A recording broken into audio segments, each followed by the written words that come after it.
Oke, sebelum mulai acara ini, mohon keikhlasannya untuk mendoakan BPN dan mendoakan kita semuanya, terutama negeri kita ini. Semoga menjadi aman terkendali, yang lagi sehat, yang lagi sakit bisa diangkat segala penyakitnya. Semoga kita selalu diberikan kesehatan. Silakan saudara Mas Marus, waktu dan tempat diberikan. Silakan. Assalamualaikum warahmatullahi wabarakatuh. Sebelum kita mulai acara webinar Ramadan episode ini, alangkah baiknya kita awali dengan berdoa ya, agar diberi kesehatan, kelancaran, dan kemudahan. Oke.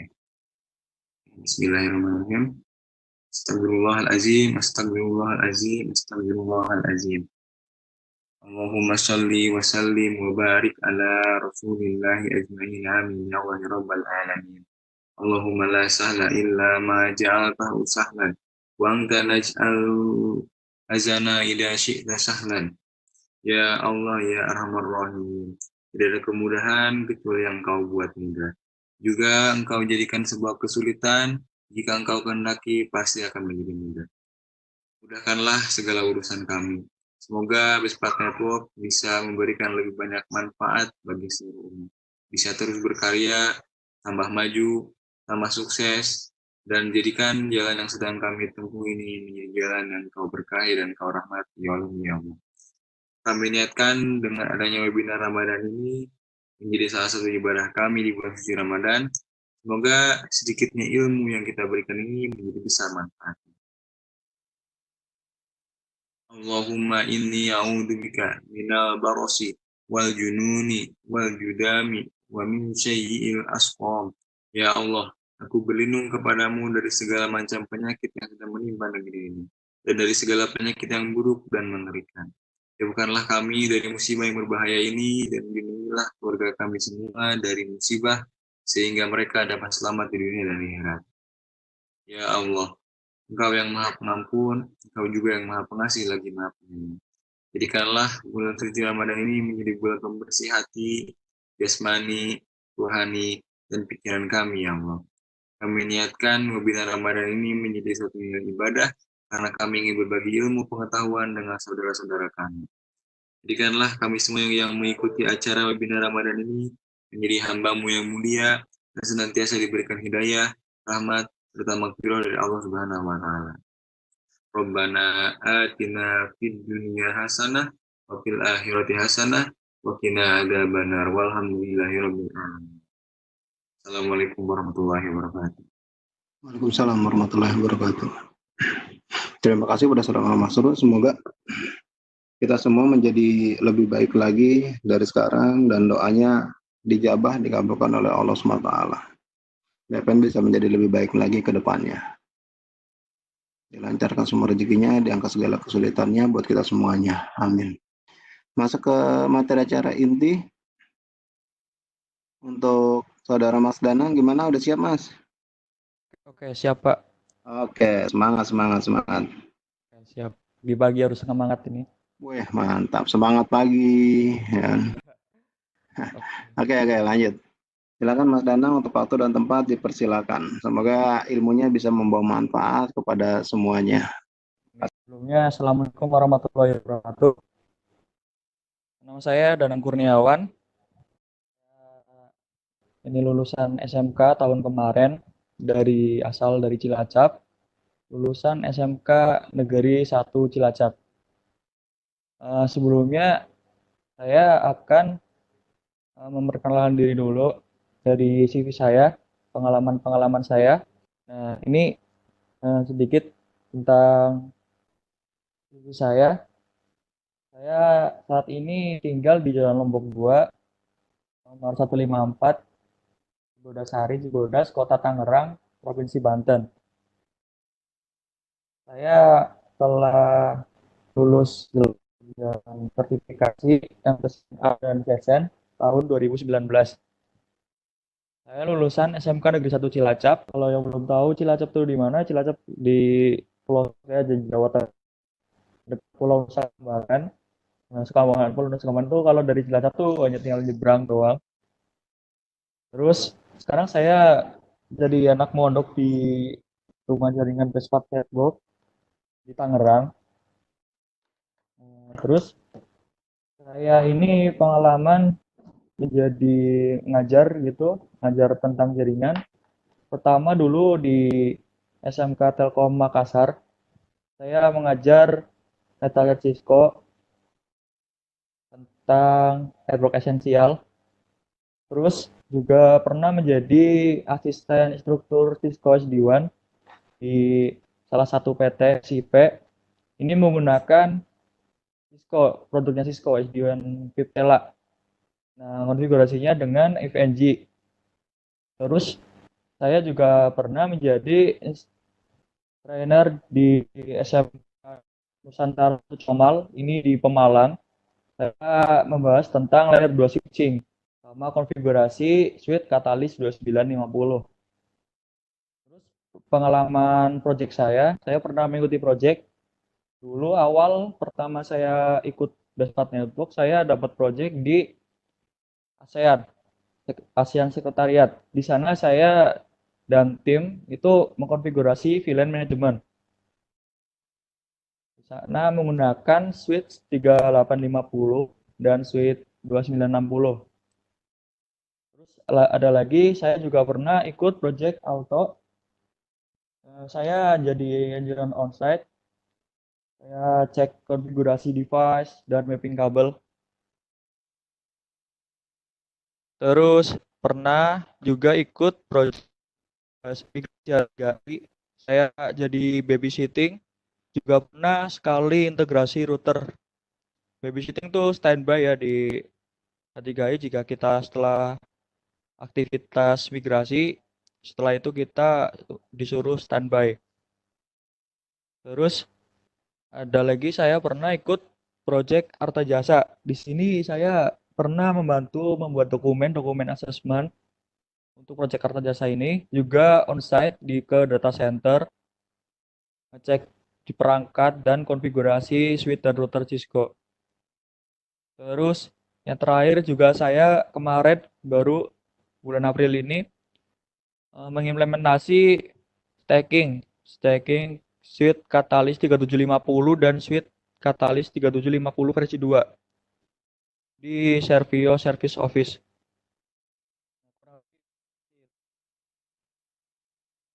Terus sebelum saya mulai ke materi,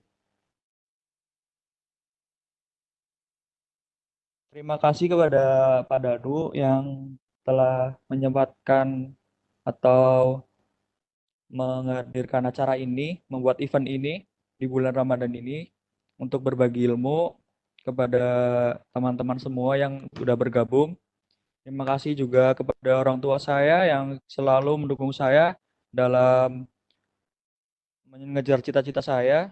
Terus terima kasih juga kepada guru-guru saya, guru-guru sekolah saya yang telah mengenalkan saya yang ke dunia jaringan, khususnya itu Pak Wawan Kurniawan ya, guru SMK Negeri 1 Cilacap.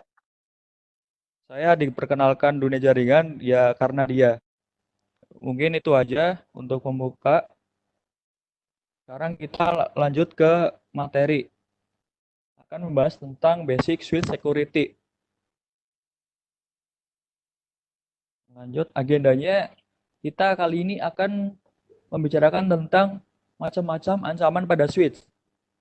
Terus yang kedua, keamanan remote access, for security, dan allow VLAN trunk. Nah, yang pertama, kenapa macam-macam ancaman pada switch? Soalnya kita mungkin masih awam ya ancaman-ancaman pada switch itu apa aja. Padahal switch itu kan merupakan perangkat yang terhubung langsung ke end device. Itu merupakan salah satu perangkat yang penting. Walaupun di jaringan kita itu udah ada firewall, router, yang udah dilengkapi dengan keamanan, tapi di device pun, di level 2 pun kita perlu yang namanya keamanan juga. Nah, makanya kali ini saya akan membahas tentang switch security. Kenapa switch security ini penting? Soalnya kalau dari switch-nya aja tidak aman, maka di atasnya bisa kena terdampak layer atasnya, kayak layer 3, terus firewall-nya bisa terdampak juga. Makanya di switch perlu keamanan. Tidak, ya jangan meremehkan switch ya, soalnya ya dia terhubung langsung ke device. Jadi si penyerang bisa jadi dia langsung ke aksesnya gitu di perangkat switch-nya dan terhubungnya ke switch dulu. Nah, terus kita langsung aja bahas ke ancaman-ancaman pada switch itu apa aja. Yang pertama itu ada DHCP spoofing. Nah, ini dia itu dynamic host configuration protocol. Kita mendapatkan IP, kita sebagai klien, sebagai device, kita mendapatkan IP dinamik itu ya dari DHCP server. Nah, DHCP server ini merupakan salah satu komponen penting dalam jaringan. Soalnya kita nggak tahu ini dapat IP dari mana, tiba-tiba kok terhubung aja ke jaringan gitu kan. Kita mesti nggak mikir ini ya, kalau orang awam nggak mikir, yang taunya ya bisa terhubung ke internet gitu. Tapi gimana kalau ada DHCP server yang palsu terhubung ke jaringan kita? Saat DHCP server mati, nantinya si DHCP palsu ini tiba-tiba mengambil alih si jaringan ini. Maka si klien bisa dapat IP, si klien ini nantinya bisa dapat IP dari si DHCP palsu ini. Kan itu bahaya gitu. Isi web server ini bisa jadi bikin sendiri, terus bikin web server sendiri, phishing lah, yang lain-lain gitu. Kan si klien nggak tahu, taunya dia terhubung dapat IP, wah bisa internetan atau apa. Nah itu nggak baik kan. Nah, makanya ini merupakan kelemahan nih, ancaman juga nih buat si jaringan kita. Nah kenapa dia terhubungnya ke switch? Soalnya ya dia butuh akses ke switch, ke jaringan dulu, harus terhubung ke jaringan kita dulu gitu. Nah, makanya di sini ada DHCP spoofing.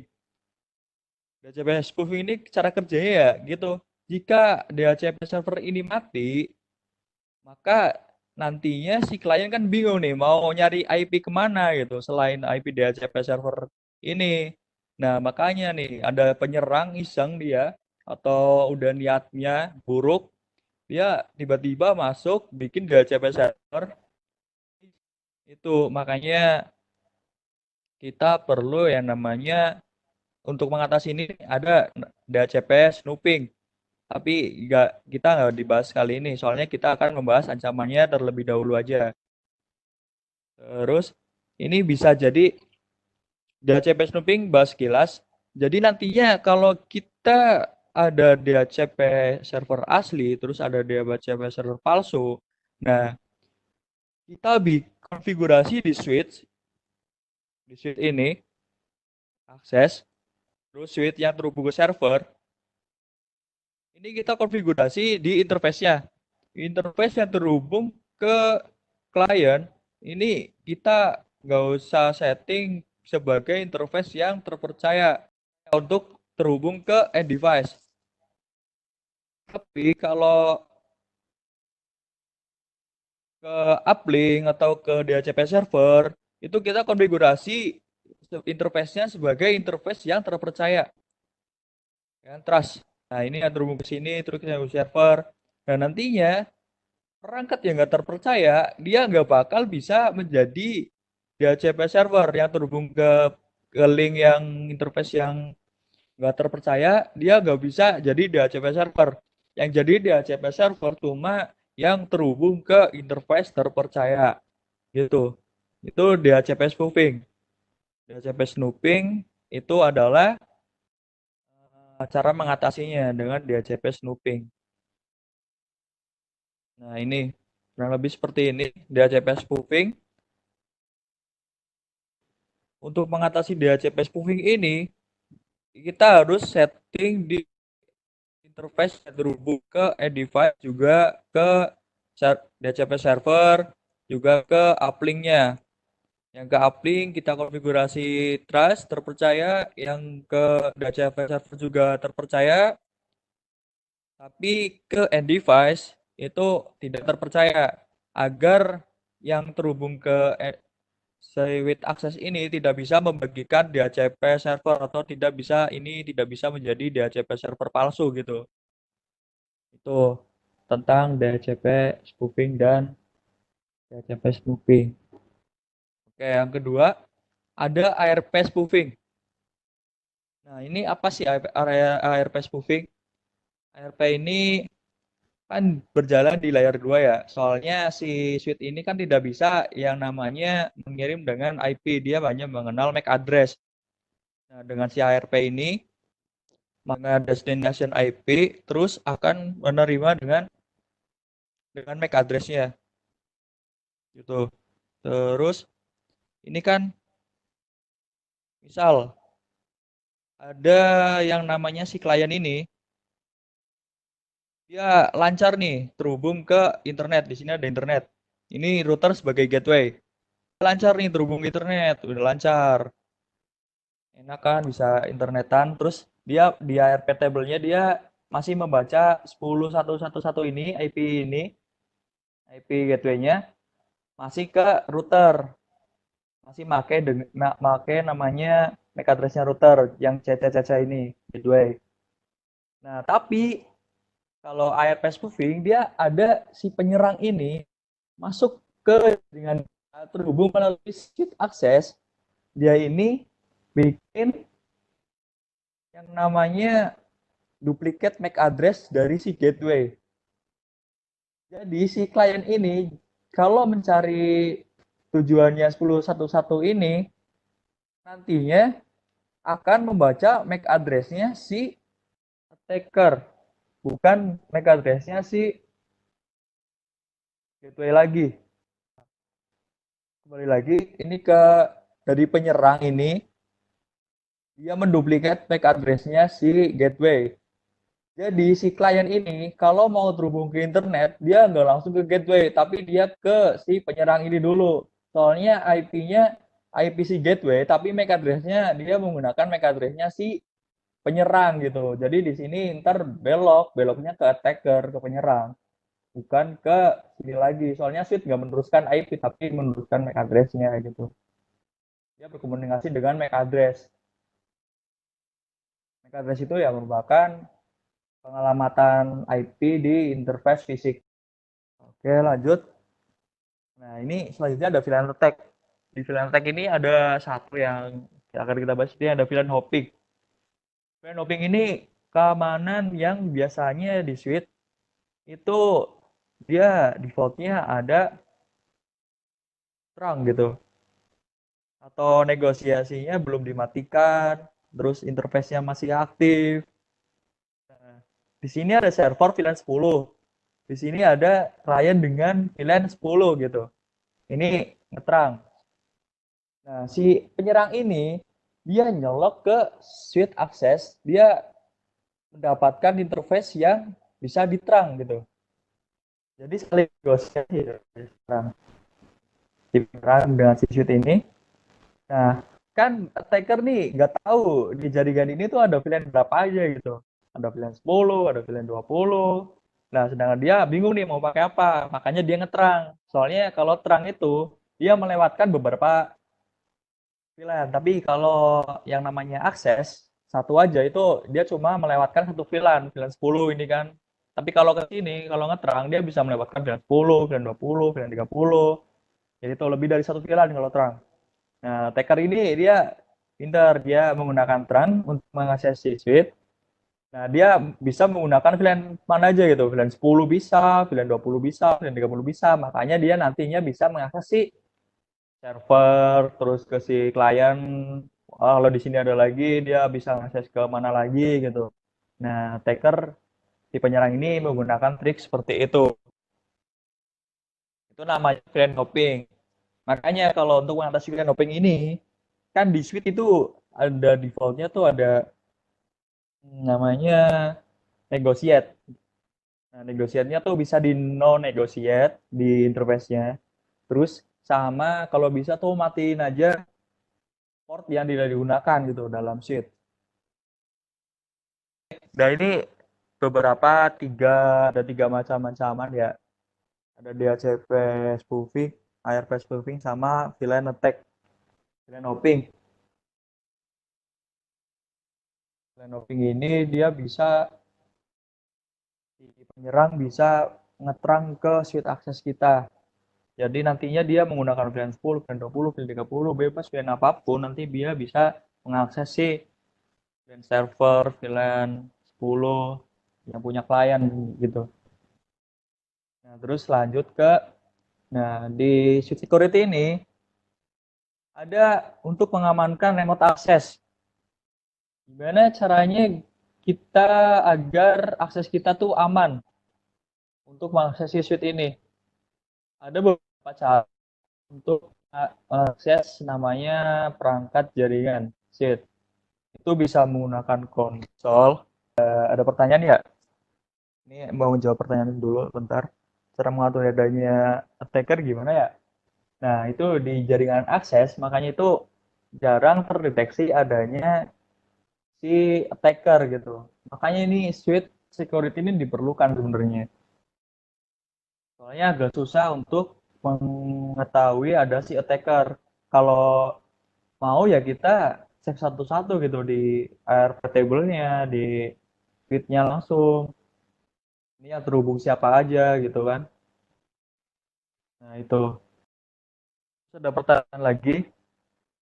Kang, ARP ya fungsinya ARP itu dia soalnya di switch itu tidak bisa berkomunikasi dengan IP address. Makanya dia menggunakan IP destination. Misal ada tadi balik lagi ke yang ini. Misal nih, ini kan dia si destination si source ini dia nggak tahu MAC address-nya si IP 10.1.1, IP tujuannya. Nah, dia ngirim ke ini, nantinya dia mencari di ARP table MAC address-nya tuh yang mana gitu. ARP ini fungsinya ya buat komunikasi di switch. Soalnya si switch ini tidak bisa yang namanya komunikasi dengan IP address. Biasanya menggunakan MAC address. Sekarang kita lanjut dulu bentar. Nah, switch security. Nah, kenapa kita perlu mengamankan remote access? Remote access ini jika kita mau konfigurasi security ya. Nah, kenapa kita perlu mengamankan remote access? Remote access ini ada dua cara. Kita ada mau konfigurasi sama out of band. Gimana caranya untuk mengakses si switch? Nah, ada dua cara. Ini ada itu ada konsol sama out of band. Nah, in of band ini biasanya digunakan saat kita pertama kali mengonfigurasi si switch, di perangkat switch. Itu ada konsol. Kita menggunakan konsol. Kan belum ada konfigurasi apa-apa, belum ada IP, belum ada apa. Nah, kita bisa menggunakan yang namanya konsol. Kabel konsol, port konsol kan ada di switch. Nah, itu bisa menggunakan itu. Menggunakan konsol. Nah, ini di konsol ini, kalau kita nggak mengamankan si konsol ini, ya nggak ada password, nggak ada apa-apa, ya tinggal masuk aja, bisa akses. Ya kan si penyerang bisa saja langsung gitu, tiba-tiba nyolok, masuk, nyolok ke konsol, bisa akses switch. Wah, otak-atik lah, otak-atik. Nah, itu yang pemikirannya jahil tuh, bahaya itu. Makanya jangan beri kesempatan kepada penyerang mengakses si kita. Jadi kita perlu menggunakan konsol, terus ada lagi out of band. Ini remote access kita. Itu ada dua. Kalau in of band ini kita harus konfigurasi dari konsol dulu. Terus kalau di switch itu menggunakan yang namanya SVI. IP di interface VLAN di switch. Untuk manajemennya si switch nantinya bisa menggunakan telnet dan SSH. Nah, ini out of band ada dua, ada telnet sama SSH. Nanti kita bahas di slide selanjutnya. Terus ada lagi port security. Kenapa kita bahas port security? Kenapa dia bisa terjadi? Soalnya keamanan portnya kurang gitu. keamanan portnya kurang gitu. Dia bisa nyolok ke portnya terus langsung terhubung, nyolok ke portnya langsung terhubung kan itu portnya kan yang apa kurang keamanannya. Nah, makanya kita nanti akan bahas port security. Terus ada juga allow VLAN trunk. Nah, tadi masalah yang ancaman yang VLAN hopping. Kenapa semua VLAN bisa akses ke server yang VLAN 20 terus yang ke VLAN 10? Soalnya dia modenya trunk, melewatkan beberapa VLAN, melewatkan lebih dari satu VLAN. Nah, makanya kalau kita nggak atur allow VLAN di trunknya, ya nantinya bisa jadi kayak tadi si penyerang bisa pakai VLAN apa aja dan mengakses ke semua ini yang ada di kita allow VLAN trunk hanya mengizinkan VLAN yang boleh aja gitu. Kalau di jaringan kita punya VLAN 1020 ya izinkan VLAN 1020 aja gitu yang di trunk, tidak semua. Seperti itu allow VLAN trunk. Nah, selanjutnya nih mengamankan remote akseskannya tadi. Ini konsol merupakan akses langsung ke perangkat switch. Kita mengakses langsung ke perangkat switch-nya menggunakan konsol. Kita perlu keamanannya ini bisa menggunakan password di konsolnya. Selain konsol, kalau di konfigurasi itu ada LAN konsol 0, kita atur password di situ. Oke, sambil menunggu dari Danang, apakah ada pertanyaan? Tadi menarik ya kita ngebahas tentang switch security ya. Ternyata switch security itu nggak hanya sekedar tinggal masang switch, nyolok, jalan. Nah, ternyata nggak hanya seperti itu ya. Istilahnya kalau kita naik motor itu nggak mungkin cuma tinggal jalan motor, main jalan aja ya kan. Nah, cara gitu bisa aja. Tapi jadi kendala kalau misalnya hal seperti itu adalah kita pasti harus memikirkan keselamatan juga dalam berkendara.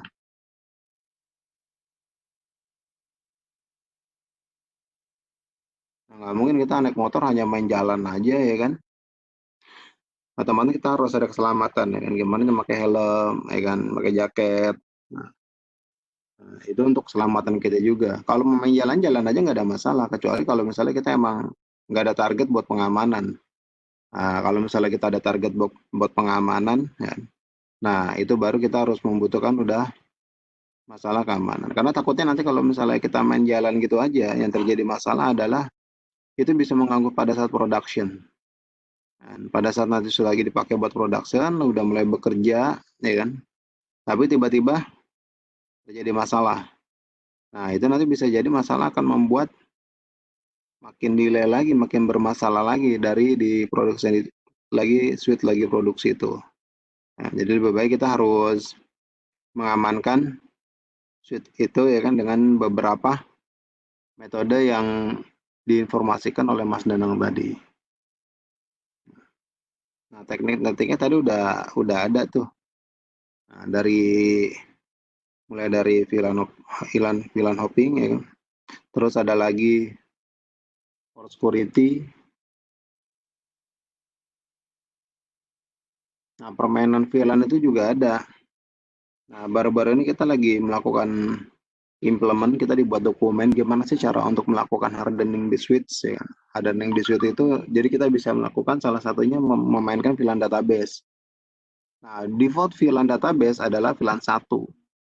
Nah, sebaiknya VLAN 1 ini jangan dipakai. Sebaiknya VLAN 1 ini jangan dipakai. Nah, jadi kita bisa memanfaatkan VLAN yang lain gitu. VLAN 1 ini adalah VLAN yang dipakai buat native, VLAN yang dipakai buat VLAN database, VLAN yang dipakai buat port, ya kan. Nah, jadi pada saat di port itu jangan digunakan. Nah, kita bisa menggunakan VLAN buat ranking, jangan menggunakan native VLAN 1, gunakan VLAN yang lain. Kita bisa gunakan VLAN yang lain untuk VLAN-VLAN yang unused yang ada di dalam port. Jadi default cara switch itu adalah VLAN 1. Jadi kita bisa menggunakan semacam kayak VLAN black hole, ya kan, VLAN 66 katakan. Nah, kita pasang VLAN 66 itu untuk port-port yang di switch yang nggak digunakan. Nah, untuk VLAN natif yang ada di switch untuk trunking, kita bisa menggunakan VLAN lain, katakan VLAN 77, ya kan, atau VLAN 99, ya kan. Atau VLAN berapapun silakan.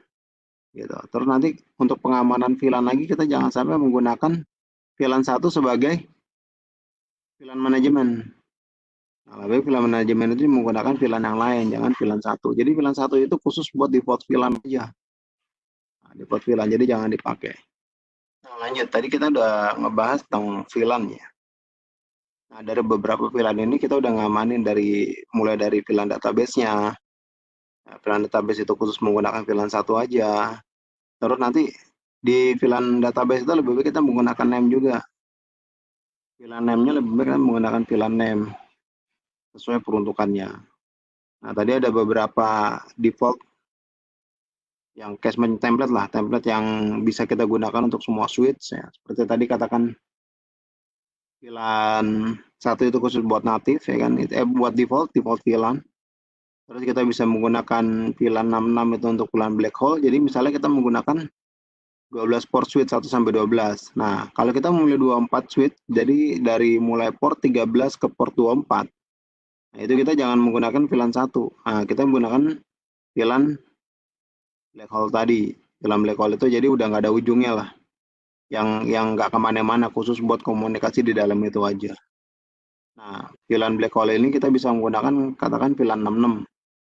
Nah, VLAN 66 ini itu jangan sampai kita menggunakan sebagai native VLAN dan juga jangan sampai digunakan untuk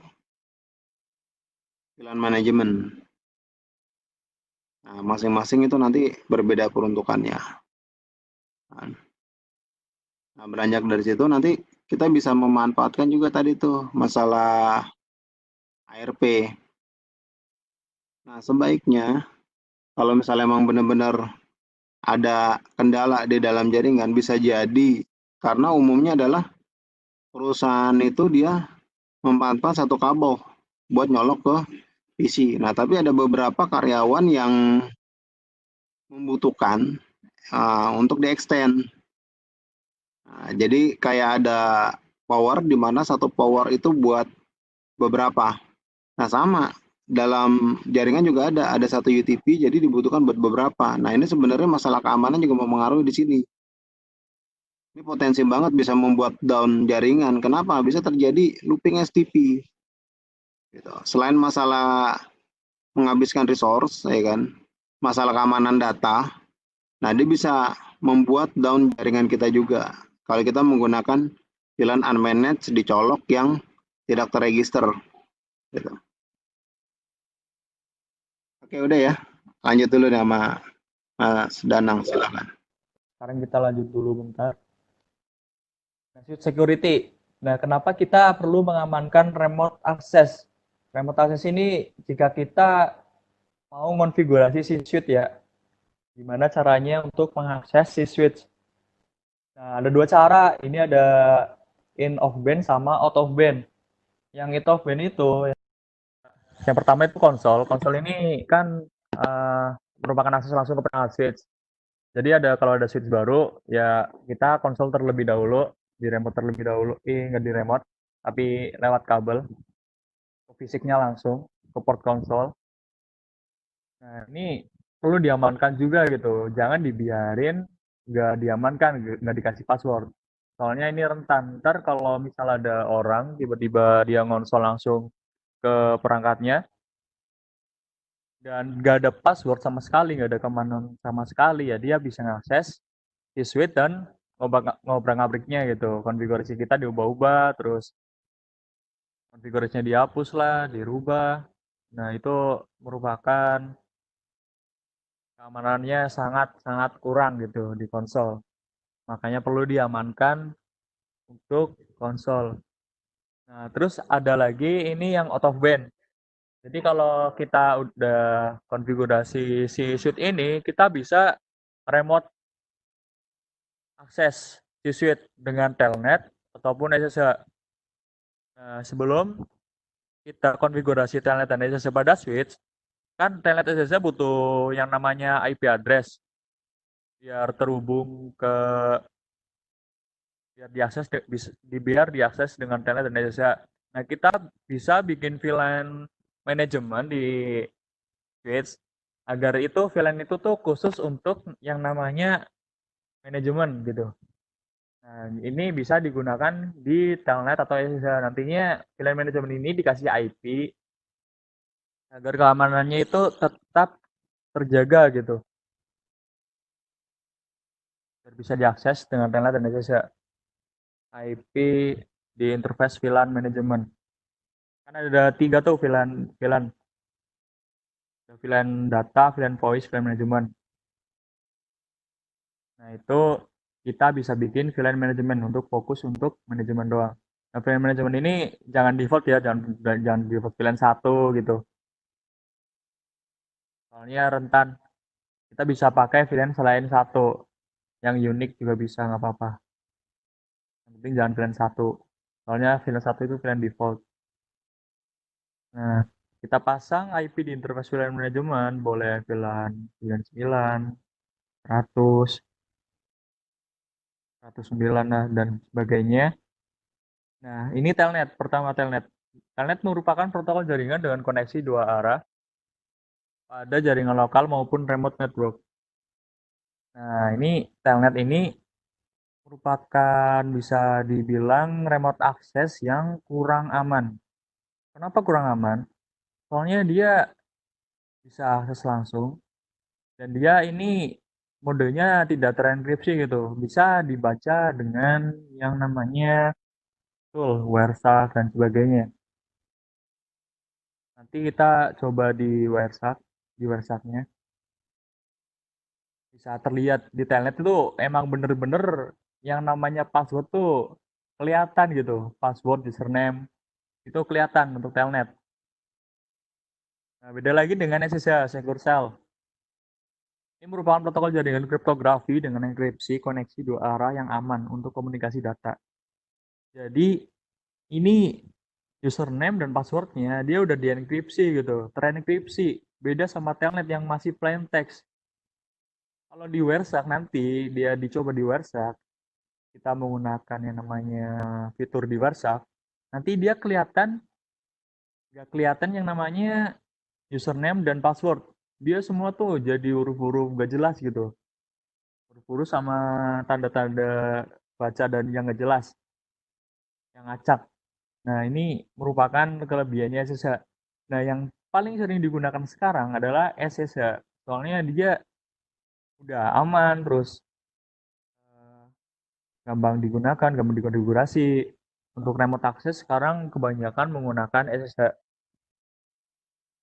Karena telnet ini tidak direkomendasikan gitu. Soalnya ya bahaya kalau di jaringan kita digunakan.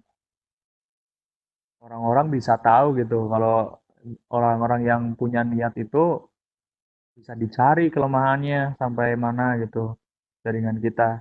Nah, makanya jangan menggunakan telnet, gunakan aja SSH itu resell. Contoh telnet. Telnet, kalau telnet ini di WireShark kita bisa menggunakan yang namanya fitur follow TCP stream. Nah, kalau kita lihat di sini, nah untuk telnet ini di WireShark ada fitur yang namanya follow TCP stream. Ini ada di analyze, di fiturnya ada di analyze. Bisa dicoba nanti kalau misal kita akses si switch dengan telnet, kita hanya langsung aja gitu telnet ke IP-nya si switch.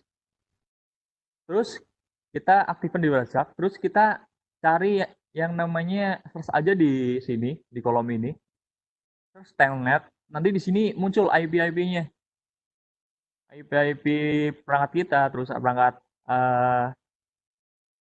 si switch-nya. Terus ada di sini pakai protokol apa kan? Terus modenya apa? Telnet kan ada telnet di sini. Nah, ini bisa diklik terus di analyze. Terus ada analyze. Terus ada follow. Ntar kalau kita klik analyze. Terus ada yang namanya TCP stream. Nah, kalau udah buka di TCP stream, itu bakalan kelihatan gitu. Buktinya kalau si telnet ini nggak aman, bener-bener nggak aman. Soalnya apa? Bisa kita lihat di sini. Ini ada username, password di village mode-nya juga kelihatan banget. Kalau misal kita udah konfigurasi di Cisco-nya itu secret gitu, terus udah dienkripsi, tetap aja gitu di TCP stream ini bakalan kelihatan. Soalnya ini melihat apa yang udah kita ketik gitu di awal telnet kita, pas ke telnet. Masukin username sama password itu bakal kerekam di sini, bakal ke capture. Nah, di sini kan kelihatan nih. Ini username ini Bob. Terus passwordnya Cisco. Terus ada lagi untuk masuk ke privilege mode itu passwordnya ternyata kelas gitu. Nah, kan ini sungguh-sungguh nggak aman gitu kan. Kalau misal si penyerang ini punya keahlian ini gitu di bidang hacking gitu kan. Nih tiba-tiba dia akses kayak gini, bisa mengetahui username dan password terus ngotak-atik ke di suite kita, itu kan bahaya. Oh iya, ini telnet sama SSH ini nggak cuma dipakai di suite ya, dia juga dipakai di router gitu. Sebenarnya saya udah bikin percobaan tapi yang namanya ini ganti laptop jadi nggak bisa saya coba dulu soalnya ada kendala kan. Ya, tadi delay. Mungkin bisa jelasin ini terus nanti bisa praktekkan sendiri terus kalau misal ada pertanyaan atau bisa di kolom chat atau bisa nanti kalau udah selesai materi ini bisa PM saya kalau misal mau nyoba-nyoba gini. Terus ada SSH. Nah, terlihat bedanya kan di sini. Di sini ada tulisan SSH, dia menggunakan SSH versi 2. Soalnya versi 1 tuh nggak tahu alasannya kenapa dia nggak direkomendasikan gitu. Jadinya ke SSH versi 2 aja yang udah lebih aman. Nah, di sini kita terlihat kalau di follow TCP stream, SSH ini nggak kelihatan gitu username-nya apa, password-nya apa, semuanya udah terenkripsi otomatis menggunakan kriptografi. Nah, di sini kan udah kelihatan banget ini nggak jelas banget gitu kan. Mana nih username terus mana password? Nggak kelihatan di sini. Nah, itu makanya SSH itu baik digunakan gitu. Soalnya untuk mencari kelemahannya SSH, mencari passwordnya, username-nya di SSH itu susah untuk menggunakan tool Wireshark ini. Nah, gimana cara konfigurasi SSH ini? Kita bisa bikin topologi seperti ini, ada switch 1 sama PC 1. Nah, di switch ini di interface VLAN berapapun, tapi VLAN manajemen, kita kasih IP ini kan 172.17.99.11. Nah, nantinya ini akan bisa di remote SSH dengan PC 1. Nah, ini harus satu network ya. Satu network. Kalau bisa ini ntar harus di sini akses juga mode akses. Nah, yang paling utama dalam konfigurasi SSH ini kita harus bikin namanya IP domain name Cisco. Terus crypto-key generate RSA ini, terus masukkan yang namanya ya SRSA-nya berapa. Terus username admin secret PSNA. Di sini menggunakan secret soalnya lebih aman juga kalau di Cisco. Kalau di Cisco running config dia juga akan renkripsi gitu. Dia bukan munculin password yang tulisannya SSNA doang gitu, tapi nantinya ada akan angka, huruf gitu yang nggak jelas, nggak berurutan. Nah, makanya kita menggunakan secret. Kalaupun kita ada dua konfigurasi, misal ada username admin password CCNA. Terus kita bikin lagi username admin secret CCNA. Itu yang bakal dipilih sama si suite ini mesti bakalan yang secret CCNA, secret ini. Secret soalnya dia lebih aman gitu dibanding password biasa. Lanjut kita ke LAN VTY 015. Ini 015 ini merupakan sesi dari SSH. Mau berapa sesi di sini? Jadi ada 0 sampai 15 itu ada 16 sesi.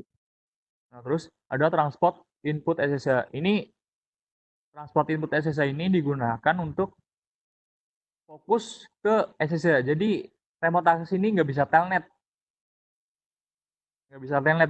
dia ya cuma bisa diakses dengan SSH.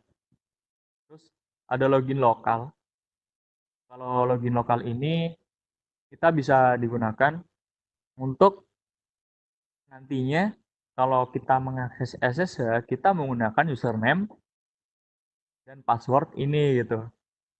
Username admin sama secret CCNA. Passwordnya CCNA, username-nya admin. Nah kan IP SSH versi 2. Kita mesti kalau di suite default, terus kita konfigurasi seperti ini doang, nanti mesti ada salah satu output error saat kita coba akses si suite. Kira-kira apa? Dari konfigurasi ini ada yang kurang nih.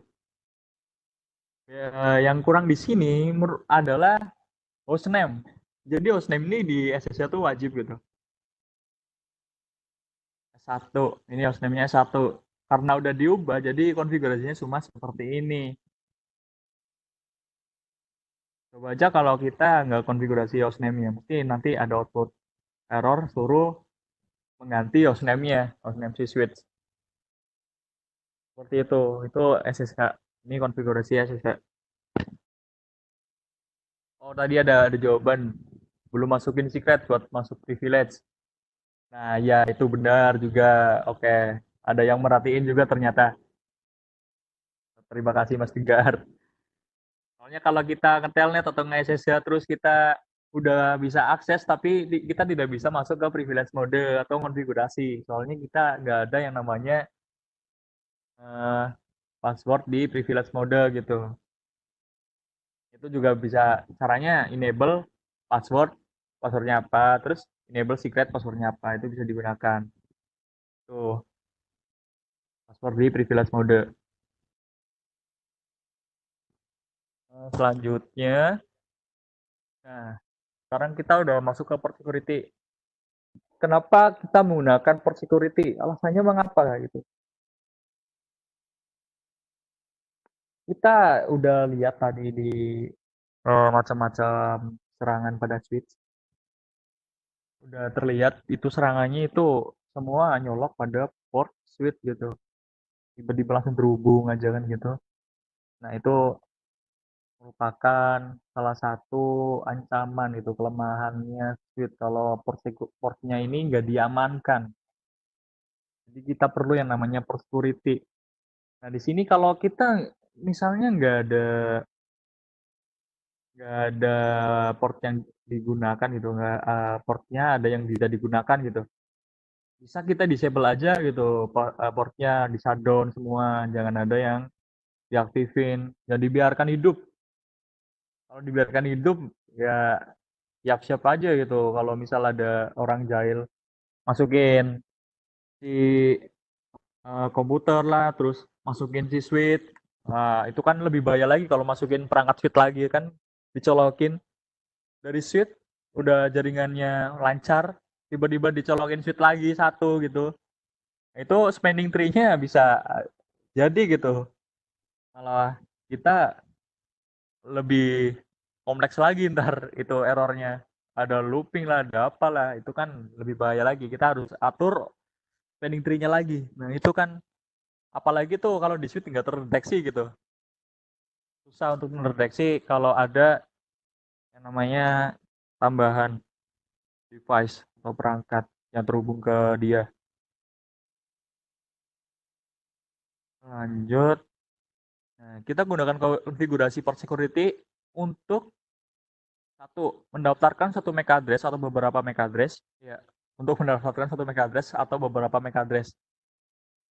Nah, kalau kita udah matiin semua port yang tidak digunakan, maka kita kalau yang udah digunakan itu sebaiknya daftarkan si MAC address host tersebut gitu. Bisa daftarin gitu ke portnya, ke interface-nya. Jangan dibiarin aja gitu, kan bahaya ntar. Ntar dia apa misal si komputer ini udah terhubung, ada yang nyabut gitu, nyabut terus main colok pakai laptop lain. Nah dia langsung terhubung ke jaringan kita, bisa kan? Nah, itu kan bahaya. Lah, lebih baiknya ini gunakan atau daftarkan MAC address-nya dengan port security. Nah, yang didaftarkan ini nggak cuma satu, bisa beberapa MAC address. Kalau satu tuh rekomendasinya buat si server yang terhubung ke switch. Itu sebaiknya didaftarkan MAC address-nya. Satu aja gitu untuk khusus server. Jadi kalau misal ada yang nyabut server terus login PC gitu, ya udah langsung mati lah. Jadi ada violation-nya gitu. Violation port security itu merupakan aksinya. Mungkin shutdown, mungkin nggak bisa ngirim paket sama sekali gitu. Nah itu makanya perlu didaftarkan MAC server satu aja ke interface tersebut, interface yang terhubung ke server di switch. Nah untuk beberapa MAC address ini, misal kita ada klien nih kan, kita ada klien, ada host and device. Nah dia biasanya ganti-ganti, biasanya pakai ini, biasanya pakai itu, laptopnya bisa satu, bisa dua. Nah kita bisa daftarkan dua atau lebih gitu, satu atau lebih, bisa dua, bisa tiga, kita bisa daftarkan. Cara mendaftarkannya pun nanti ada beberapa cara, nanti kita jelaskan di slide selanjutnya. Gitu. Terus kita gunakan konfigurasi port security untuk men-shutdown jika ada MAC address yang tidak dikenali mengakses di interface switch. Ini shutdown ini dalam artian tuh mematikan atau mengedrop paket yang lewat ke switch tersebut. Ada switch, misal nih, ada switch. Ini ada PC1 nih. Dia MAC address-nya udah didaftarin. ini udah didaftarin di port security-nya di switch. Nah, ini ada PC B, dua gitu kan, BBBB address-nya. Nah, ini MAC address-nya belum didaftarin di port security-nya.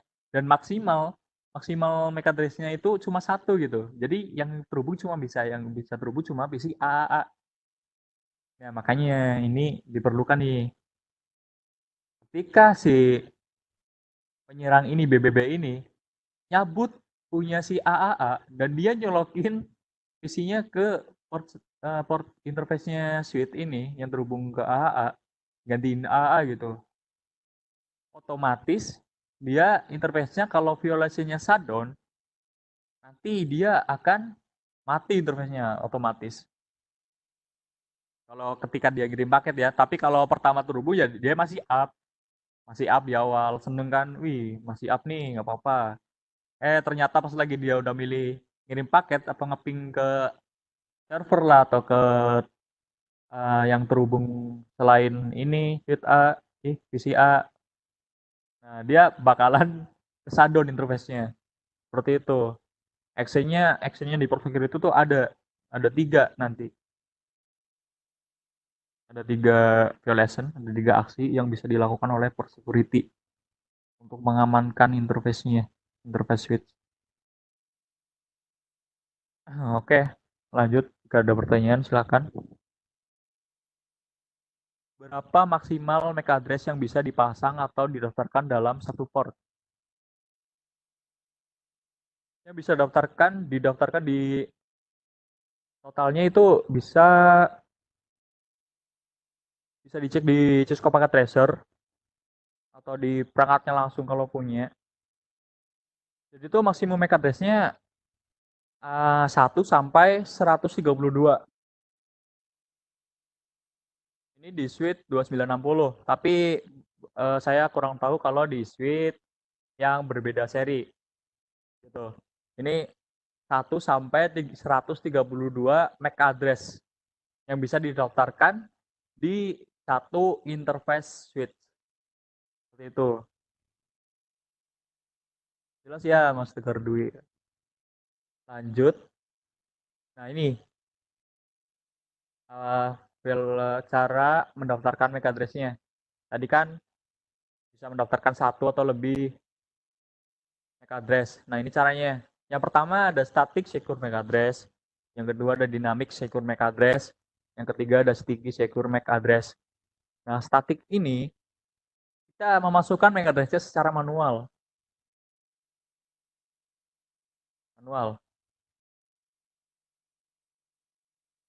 Kalau dinamik, dia secara dinamik, otomatis.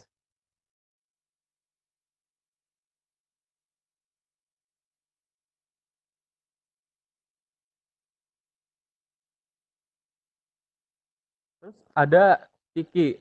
Kalau sticky ini bisa manual, bisa dinamis. Ada dua ya, bisa manual, bisa dinamis.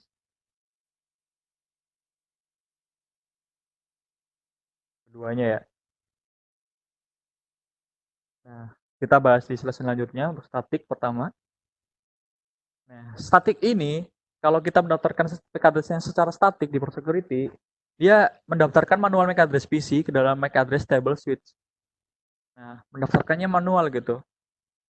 Perintahnya ini switch port security MAC address.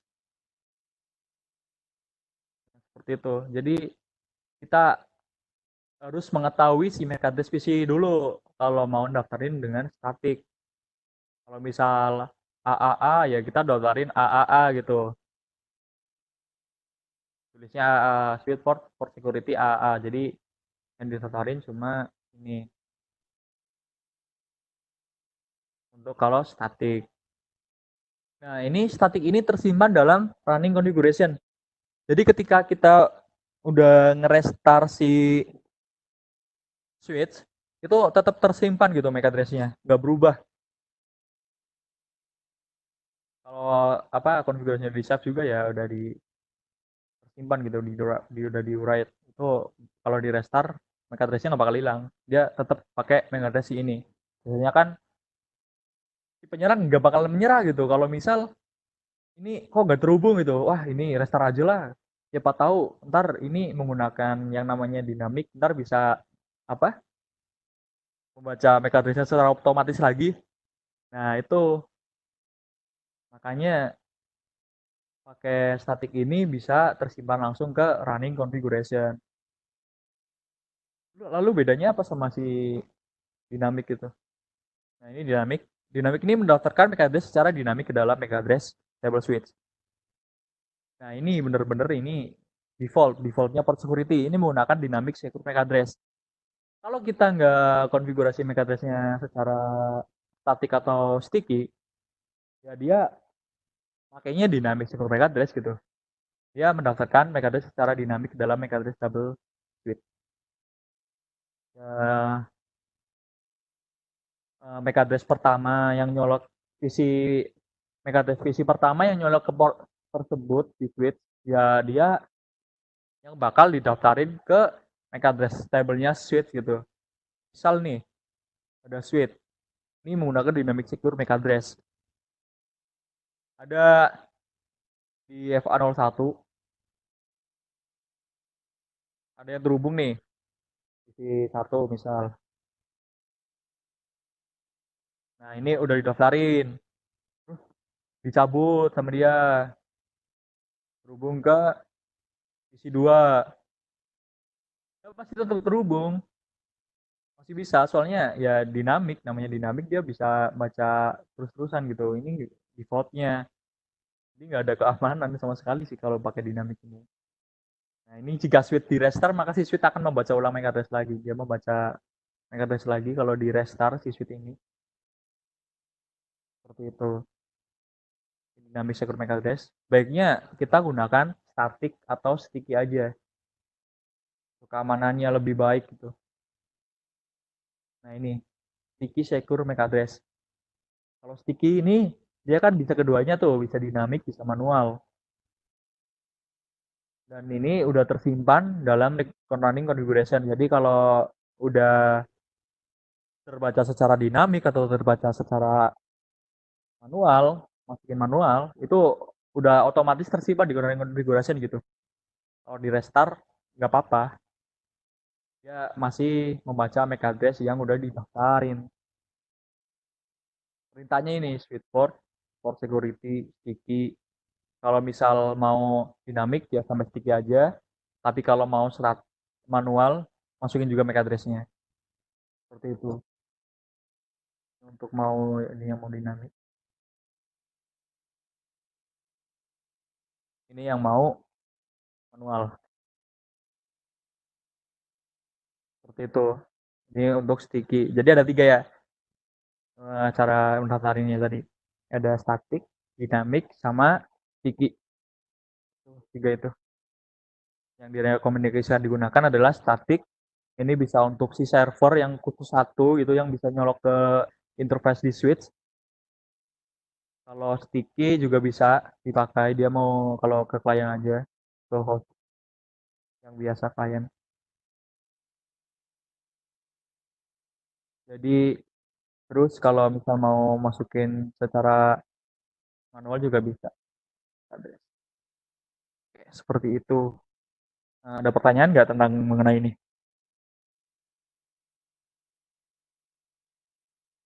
Ada pertanyaan dari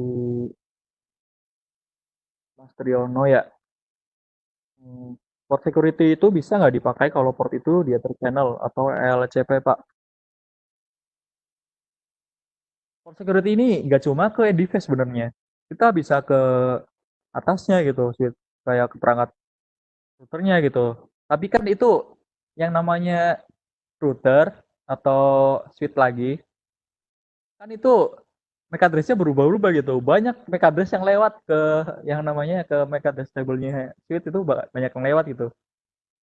Walaupun kita udah daftarin si si apa MAC address-nya interface ini router atau ini, nantinya bakal tetap gak konsisten gitu. Ntar soalnya banyak MAC address yang lewat ke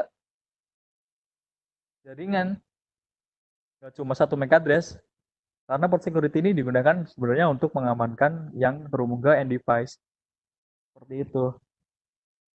Mungkin kalau digunakan di Ether channel atau LCP itu gak direkomendasikan ya menggunakan port security. Bisa sih bisa, tapi jangan. Soalnya di switch dia melewatkan banyak MAC address. Nggak bisa didaftarin satu-satu gitu, nggak bisa. Nah, gitu ya Pak Riono. Ada pertanyaan lagi? Misal kita memasukkan MAC address secara dinamik, kemudian switch-nya di restart, apakah MAC address-nya tersimpan atau switch akan membaca ulang MAC address? Kalau yang dinamik, kan ada static, dinamik, sama sticky. Kalau dinamik itu defaultnya port security. Dia nggak aman gitu, dia bakal baca ulang terus kalau di restart. Tapi kalau sticky, dia secara dinamik, yang port yang nyolok pertama ke port tersebut, dia bakalan baca dan tersimpan kalau walaupun udah di restart gitu. Tapi kalau yang dinamik yang dinamik ini dia nggak bener-bener nggak aman. Restart dia bakalan membaca ulang. Tapi kalau yang sticky ini dia nggak membaca ulang. Kecuali dicabut dulu, terus di restart, terus colok lagi. Ini tuh bisa jadi seperti itu.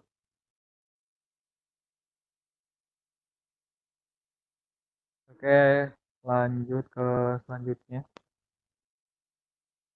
Nah ini kita ke violationnya. Violation ini merupakan action yang akan terjadi jika udah dikonfigurasi port security. Yang pertama ada protect, restrict, dan shutdown. Kalau shutdown ini kita mulai dari mana dulu? Dari bawah dulu aja ya. Soalnya di shutdown ini default dia, defaultnya port security. Jadi tanpa kita atur violasinya apa, gitu, itu bakalan otomatis violasinya adalah shutdown. Nah, shutdown ini dia kalau misal ini ada PC 1, ini udah didaftarin, dan maksimalnya 1. Kita untuk contohnya lebih gampang, maksimalnya 1. Nah, ketika ada yang mau nyolok ke ini interface ini anggapnya flash shadernya salah satu. Nah, ini dicabut terus diganti sama PC 2 gitu. Nah, maka ini up pertama, untuk awal up gitu terhubung. Bisa akses itu, tapi nggak bisa akses sih. Sebenarnya dia cuma up bentar, tapi ketika dia ngirim paket, otomatis si interface ini dia bakalan shutdown. Nah, dan interface ini bakal R disable. R disable tuh kayak nanti bakalan yang namanya nggak bisa ngirim paket.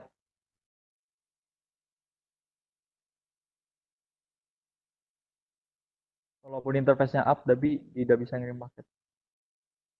Nanti R disable. Terus lanjut ke restrict. Restrict ini beda sama shutdown. Kalau shutdown interface-nya mati, tapi kalau restrict ini nantinya dia interface-nya akan tetap hidup. Interface-nya tetap hidup pas diganti kan. Tadinya virusnya shutdown diganti nih jadi restrict biar lebih aman lah gitu pakainya. Nah, ini pas kirim paket dia gagal terus, bakalan gagal terus gitu. Dan interface-nya nggak mati, interface-nya tetap up dan nggak R disable. Itu tetap up gitu. Kalau misal kembali kayak PC1 aman gitu. Tapi kalau yang salon tadi dia kalau terhubung ke PC1 dia perlu R disable-nya itu kudu di aktif dulu interface-nya biar gak R disable dari enable lagi. Jadi dia bisa kirim paket lagi gitu. Makanya ntar R disable ada di belakangan. Kita bahas lagi. Nah, seperti itu kalau restrict ini tetap up tapi tidak bisa yang namanya mengirim paket di PC penyerang. Kedua. Selanjutnya protect. Protect ini sama kayak restrict. Bedanya cuma dia ini kan send syslog message. Sama protect ini tidak yang namanya menghitung violation-nya. Jadi kalau kita di show port security interface berapa gitu yang kita atur port security, itu violation-nya, hitungan violation-nya nambah, nggak kelihatan. Dan shutdown port-nya juga nggak ada, kan dilihat di sini, dia no semua. Kalau si restrict dia masih bisa ngirim syslog, pesan syslognya ya ada gitu. Kalau ini juga masih bisa yang namanya menambah perhitungan violation. Sudah terjadi berapa kali ini yang nyambung gitu kan. Seperti itu bedanya shutdown, restrict, dan protect. Violation, ini ada pertanyaan dari Mas Tegar. Maaf nanya lagi. Increase violation counter itu yang kayak apa ya? Ini increase violation counter ini merupakan penambahan violation counter. Berarti saya coba itu kalau di misal kita ada interface yang nyambung ini udah berapa kali gitu yang nyambung ke situ. Kalau misal ini misalnya baru satu, ntar kita cabut lagi, tiba-tiba ada MAC address lagi yang mau nyambung PC3 nih. Nah itu bakalan masuk lagi, dia terhitung 1 kali, 2 kali, 3 kali gitu. Ada berapa MAC address yang akan nyambung gitu, tapi gagal. Seperti itu, bakalan nambah gitu. Tapi kalau yang diprotek dia nggak bakalan terlihat hitungan violation-nya. Seperti itu. Terus ini konfigurasi defaultnya port security. Kita udah konfigurasinya. Nah, port security ini defaultnya itu terdisable di interface di portnya, di port switch. Jadi kita harus mengaktifkan port security terlebih dahulu. Gimana caranya? Caranya nanti kita akan kasih tahu. Ini kasih tahu ini dulu aja nggak apa-apa, biar itu. Terus maksimum number MAC address-nya itu defaultnya ada 1, cuma 1. Terus violation mode-nya adalah shutdown tadi. Terus sticky atau streamingnya disable juga. Jadi dia nggak secara sticky untuk mempelajari MAC address-nya. Lanjut untuk konfigurasi port security. Nah, ini bisa lihat di sini, ini ada PC 1 dengan MAC address sekian. Terus dia terhubung ke FA018. Kita akan mengamankan yang namanya FA018. Kita konfigurasi ini. Kita harus konfigurasi dengan with port mode access. Ini juga wajib. Dia menggunakan mode apa? Akses atau terang. Terus kita konfigurasi juga ini nih untuk mengaktifkan, untuk mengenablekan port security. Tanpa kita konfigurasi ini, port security nggak bakal jalan. Hanya cukup dengan perintah switch port security. Hanya dengan itu bisa jalan. Seperti itu. Terus lanjut.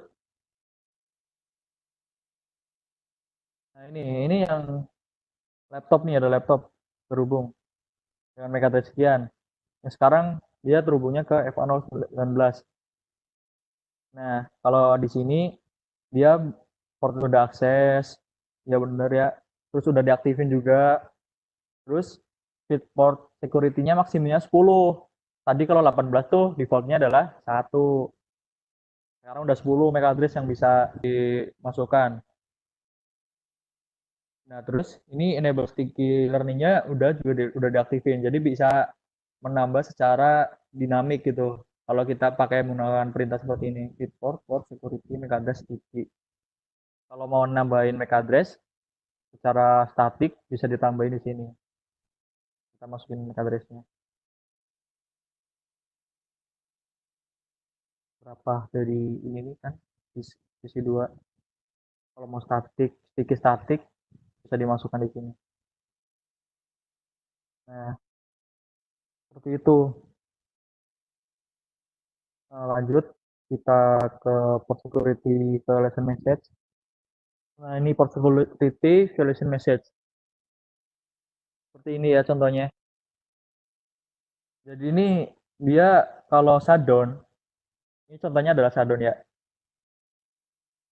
Dia portnya, port 18 ini, dia langsung disable. Saat ada PC penyerang ngirim paket, dia langsung shutdown, terus langsung interface-nya disable. Ini kan lihat, bisa dilihat passengernya, protokolnya bakalan down, terus interface-nya juga bakalan down di FA Ethernet 0/8 seperti itu. Nah, disable ini portnya mati ketika kita di no shutdown itu up, tapi kita tidak bisa ngirim paket. Ini ketika kita verifikasi untuk interface-nya FA 0/8 ketika ada si penyerang, interface-nya bakalan disable, terus port security enable, terus security-nya down, dia jadi down per statusnya, tulisannya shutdown, kan defaultnya MAC address-nya 1. Nah, ini security violation count tadi ini yang kalau nambah, kalau protect dia nggak bakal nambah, tapi kalau misal dinamis sama static itu bakalan nambah.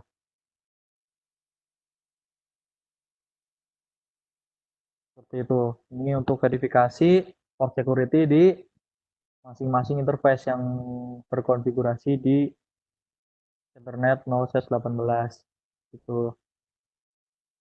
Bisa dengan perintah atau interface FA 0/18 statusnya apa, akan bisa dilihat statusnya ternyata disable. Terus di sini kita lihat juga di FA08 tuh udah terjadi gimana. Ini udah 1 kali dia ada action yang terjadi, mati interface-nya, maksimumnya MAC address-nya 1, statiknya nggak di aktifin sticky-nya. Terus udah itu alasannya add-on. Oke. Ada pertanyaan, egging time tuh buat apa ya? Egging time tuh kayak bagi waktu bagi si port di interface. Kalau misal ada ini kan filosofinya shutdown. Kalau kita tambahin egging time, itu dia ada ada batas waktu di mana dia bakalan shutdown. Ini batas waktunya cuma 0 menit. Jadi ketika ada yang nyolok, dia langsung mati gitu, shutdown. Tapi kalau kita atur egging time-nya berapa menit, itu bisa yang namanya shutdown-nya tuh tidak langsung. Seperti itu kurang lebih. Terus gimana nih cara aktifin lagi port yang R disable? Caranya dengan shutdown, no shutdown. Nggak bisa langsung no shutdown gitu. Pak Mas Triono ada pertanyaan, yaitu bisa nggak saya Pak otomatis up lagi kalau filasinya shutdown? Nggak bisa. Walaupun udah daftarin si mekanisnya itu, dia nggak bisa bakalan langsung aktif, itu nggak bisa. Karena dia ter-R disable. Makanya dia harus diaktifin dulu dengan shutdown no shutdown. Kalau namanya apa namanya no shutdown langsung dia nggak bisa. Itu tentang port disable. Selanjutnya kita akan lanjut ke ini yang terakhir, allowed VLAN trunk. Itu ada keamanan VLAN juga. Untuk mode terang dan mode akses ada dua. Ada mode terang yang pertama. Kalau mode terang ini dia tuh bedanya sama akses, dia bisa melewatkan lebih dari satu VLAN. Jadi VLAN berapapun ini bisa lewat. Lebih dari satu, misalnya ada 10 VLAN, dia bisa lewat. Kalau mau misal switch ke switch itu bisa digunakan ya namanya kalau ada cuma VLAN satu, hanya VLAN satu atau VLAN 10 aja gitu. Ada VLAN 10 cuma satu VLAN yang lewat, itu bisa aja pakai akses. Tapi kan biasanya kalau switch ke switch itu ada beberapa VLAN, jadi pakainya terang, tidak menggunakan yang namanya akses. Seperti itu Kak. Terus kalau kita ke end device,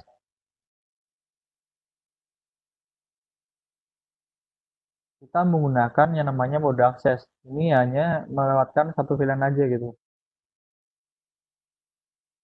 enggak beberapa VLAN.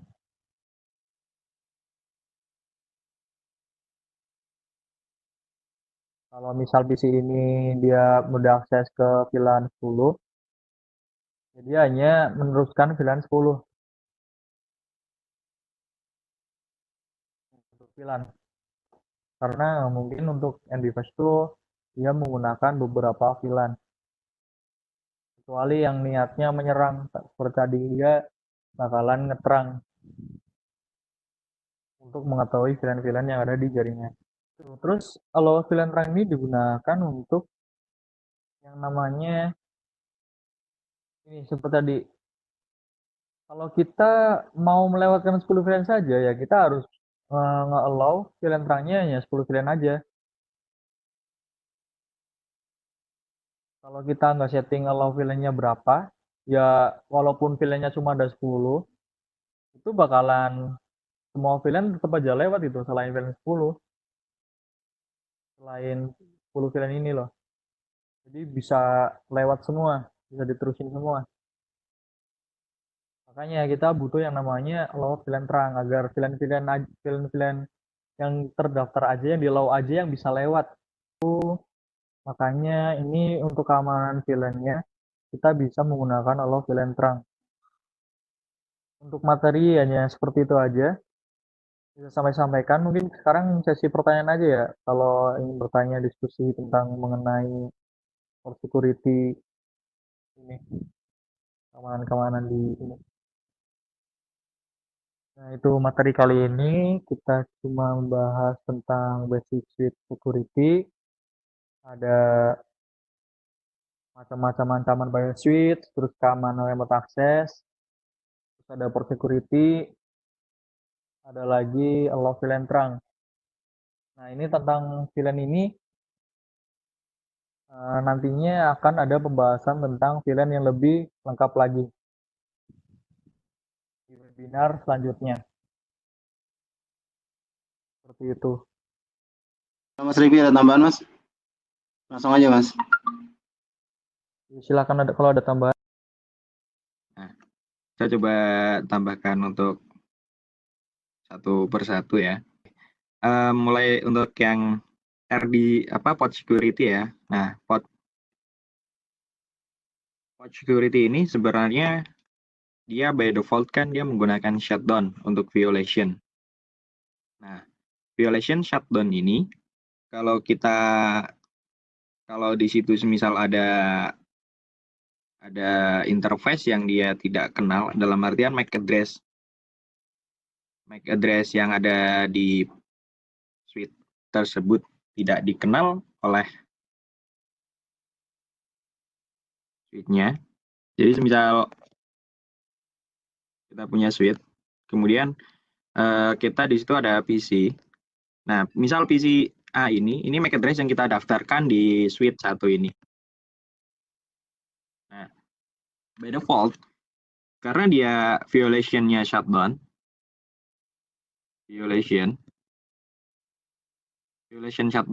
default-nya itu dia shutdown.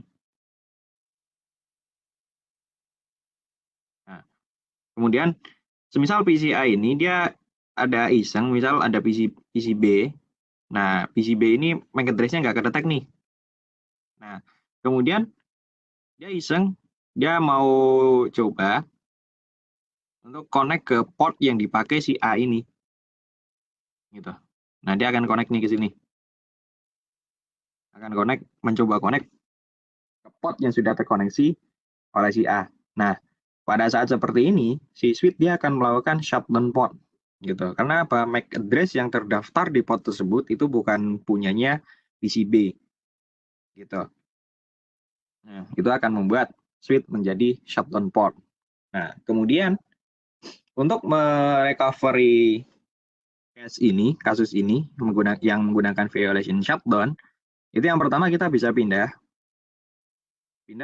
port itu supaya dia terkoneksi lagi ke PCA. Gitu. Jadi yang ini yang terkoneksi ke PCB portnya, kita pindah lagi ke PCA. Gitu. Nah, setelah port itu kita pindah ke PCA, kita ada dua opsi yang bisa kita pakai untuk melakukan recovery violation shutdown ini. Yang pertama kita bisa pakai manual.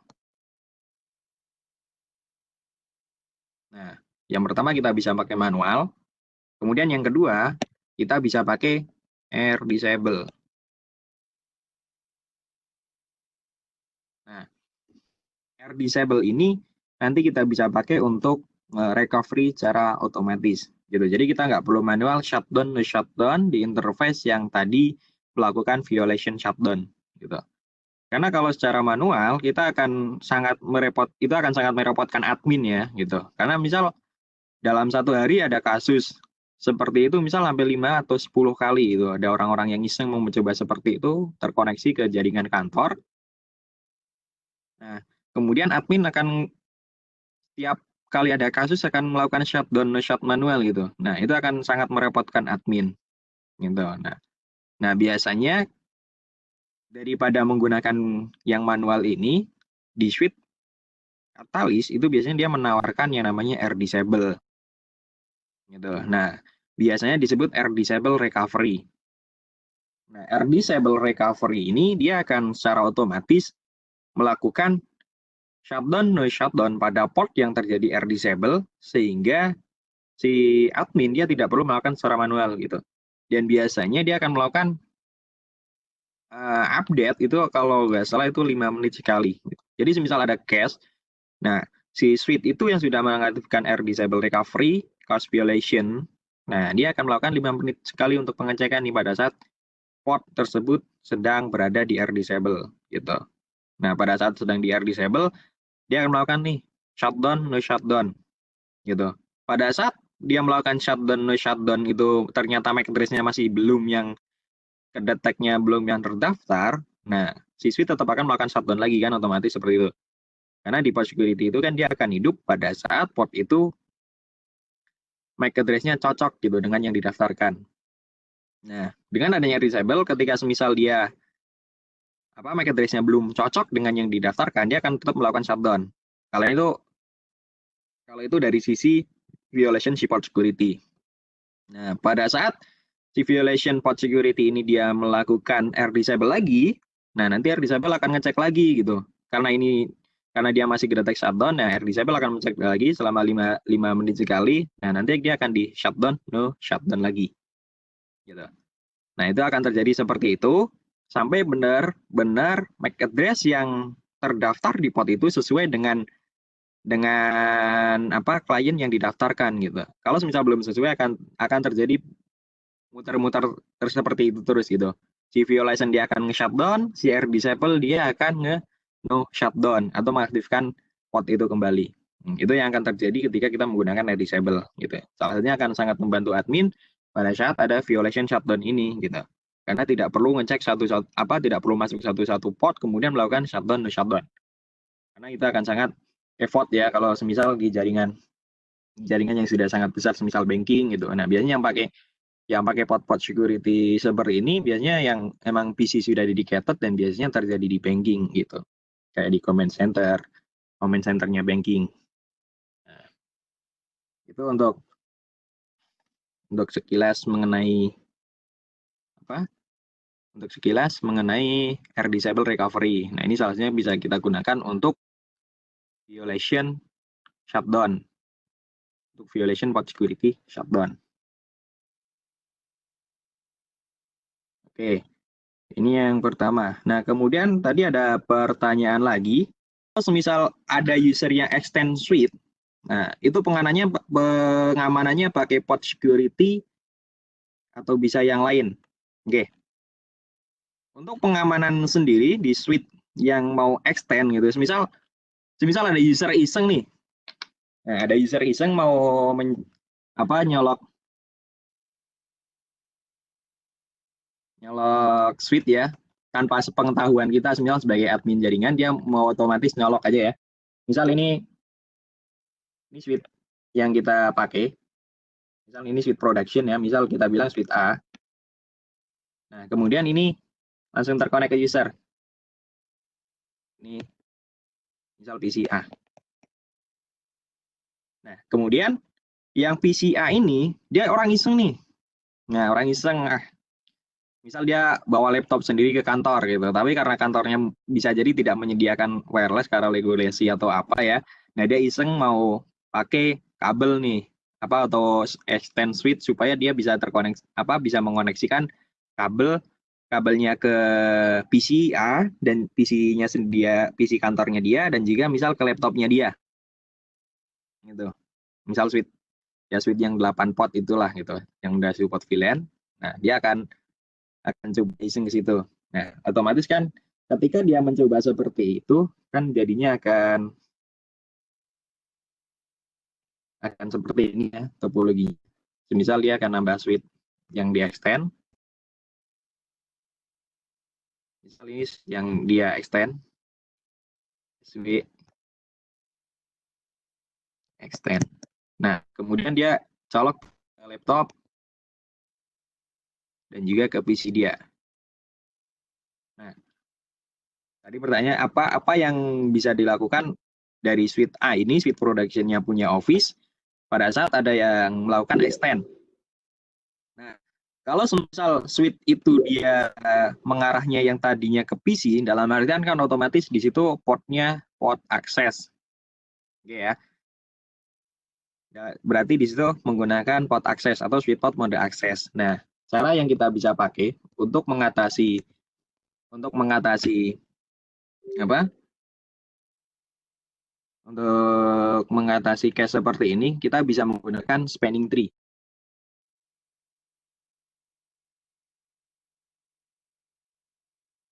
Nah, kita bisa menggunakan spanning tree. Kita bisa menggunakan beberapa fitur yang ada di spanning tree ya. Nah, yang biasa dipakai untuk penanganan tersebut adalah pertama, biasanya menggunakan spanning tree interface. Nah, mana fungsi dari spanning tree interface ini adalah supaya interface yang mengarah ke PC itu dia tidak menggunakan spanning tree. Dalam artian kan PC itu dia tidak butuh yang namanya BBDU atau komunikasi spanning tree. Yang penting pada saat dia nyolok, port itu harus langsung aktif dan data bisa langsung ditransmisikan gitu. Jadi tidak perlu nunggu sampai 50 detik ya untuk port itu up gitu. Jadi nggak perlu orange dulu baru nanti hijau gitu. Dengan adanya spanning tree port face ini nanti port yang di-assign akses untuk ke klien gitu, dia akan langsung statusnya itu forwarding gitu, tanpa harus menunggu 50 detik terlebih dahulu. Jadi pada saat dia ada yang nyolok, port itu akan langsung up dan akan langsung terdetek forwarding gitu, karena dia tidak ada kalkulasi spanning tree di situ. Nah, kemudian yang kedua adalah kita mengaktifkan BBDU guard. BBDU guard pada port yang kita aktifkan spanning tree port face. Nah, apa sih fungsi BBDU guard ini? Nah, fungsi BBDU guard ini yang nanti akan mengamankan switch kita kalau semisal ada yang iseng. Nah, semisal ada yang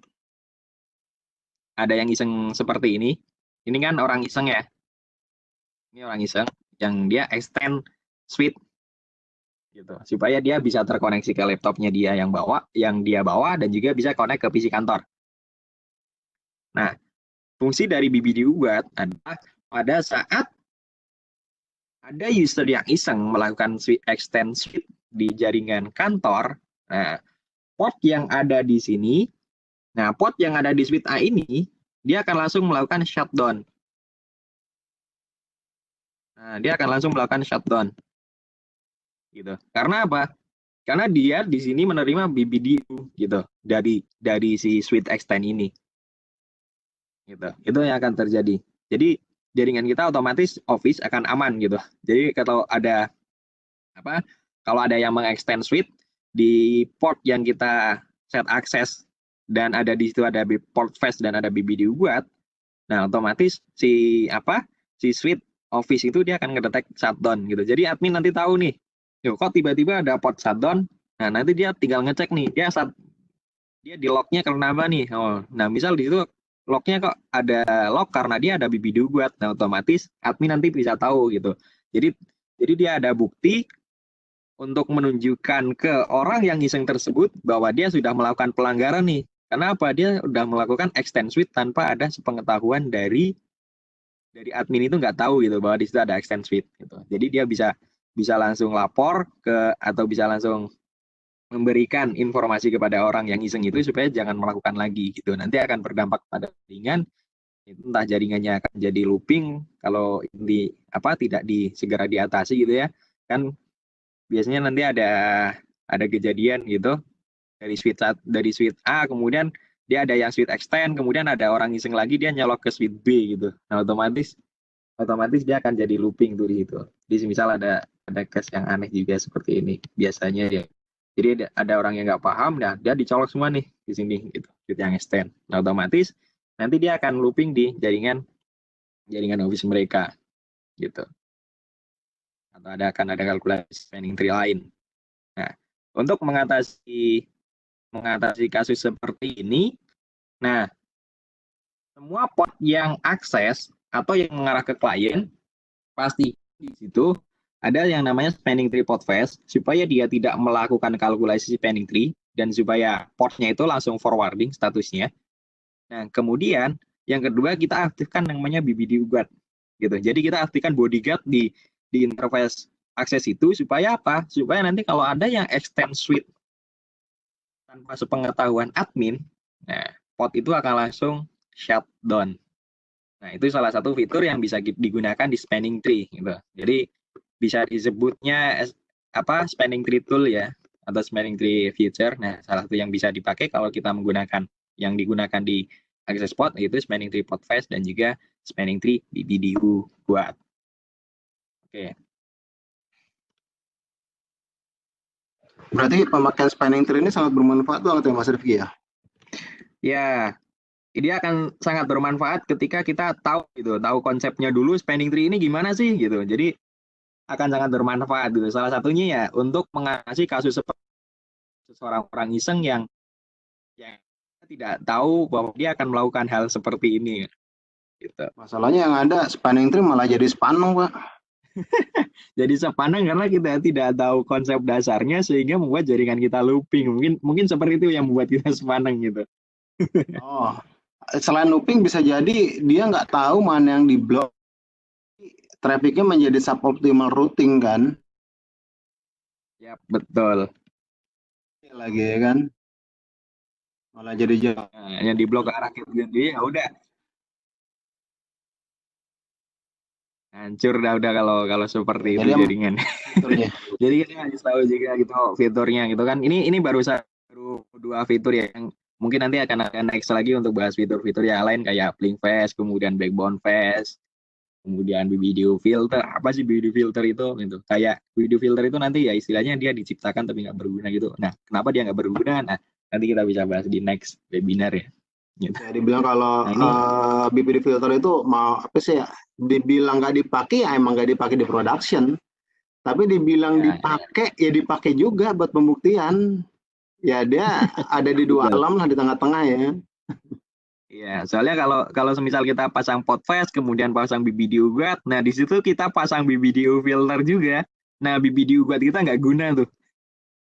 Ya jadi malah nggak tahu ya malah jadi nggak jalan ya. Ya, BBDU kita nggak guna otomatis ya percuma kita pasang BBDU guard gitu. Karena apa? BBDU guard itu dia tidak akan menerima yang namanya pesan BBDU. Dalam artian ketika dia menerima pesan BBDU, pod itu akan langsung di shutdown. Tapi karena di situ ada semisal kita pasang BBDU filter juga, nah di situ BBDU guard akan menolak, tapi BBDU filter yang akan menerima gitu. Jadi dia kayak sebagai apa ya? Malah mendukung kalau di situ ada, misal kita ada orang lain yang mau extend suite tanpa sepengetahuan admin gitu. Nah, itu yang kita harus tahu tuh fungsi-fungsi toolsnya gitu. Jadi jangan karena untuk security jadi semua dipasang nih ada spanning tree pod fast kemudian BBDU guard dan di situ tambah lagi BBDU filter gitu. Nah, itu akan jadi pengacau nanti. Jadi ya kita tetap harus istilahnya tahu dulu ya fitur-fitur yang bisa kita pakai gitu. Nah, kalau di production untuk yang ke arah user biasanya yang dipakai ya dua ini yaitu pod fast dan juga BBDU guard. Nah, itu juga harus dicek juga tuh secara dari sisi productionnya tepatnya mana, karena waktu itu sempat ada kejadian di suatu bank multinational company itu ketat banget dia masang BPDU ya kan, dia mau ngetes nih jalan apa enggak nih, padahal cuma ngetes doang jalan apa enggak, tapi pengetesan ini di productionnya itu dipasang BPDU guard.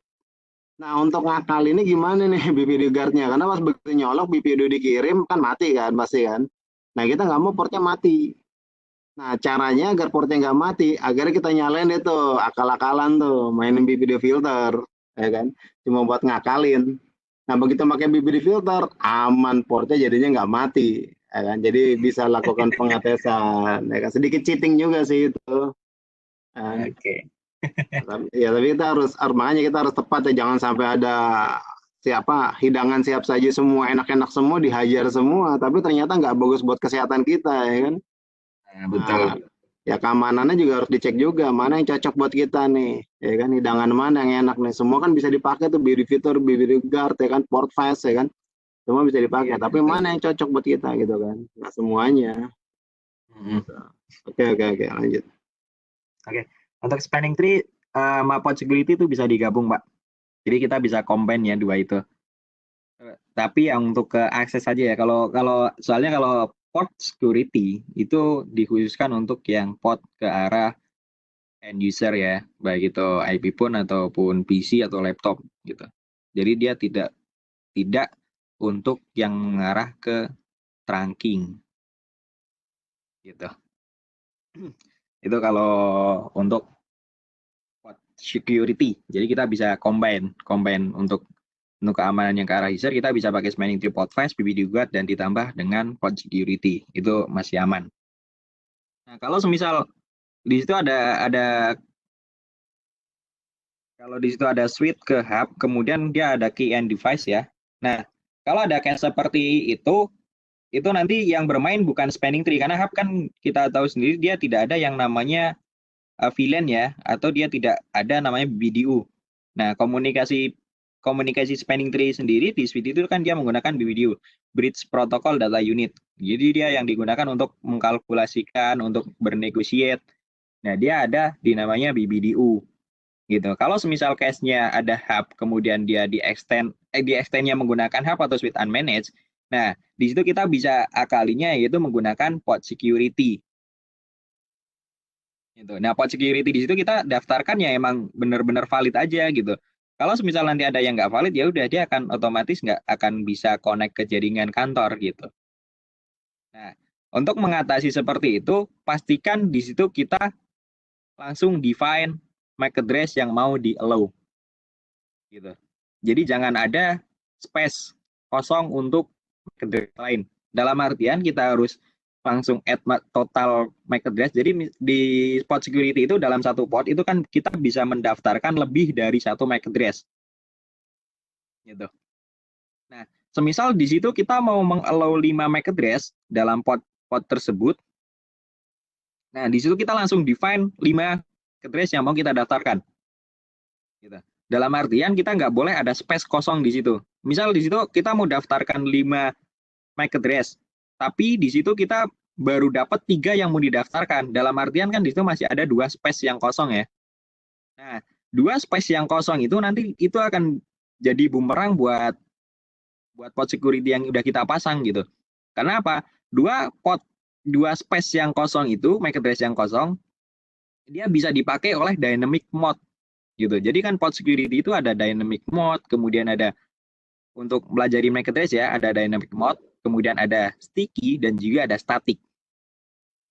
Nah, kalau misal tadi kita mau mendaftar atau mau mengizinkan 5 VLAN, 5 MAC address, tapi kita baru mendaftarkan 3 MAC address, otomatis di situ akan ada space 2. Untuk mencapai 5 kan berarti kurang 2 ya. Nah, di situ akan ada 2 space kosong untuk MAC address baru. Nah, itu bisa dipakai untuk dynamic mode yang ada di port security gitu. Karena dynamic mode itu dia akan nyari slot-slot yang kosong seperti itu tadi gitu. Dalam artian kita misal mau mendaftarkan 5 MAC address tapi kita baru daftaran 3 nih di production, nah, otomatis 2 space itu nanti bisa dimanfaatkan oleh port security yang mode dynamic gitu.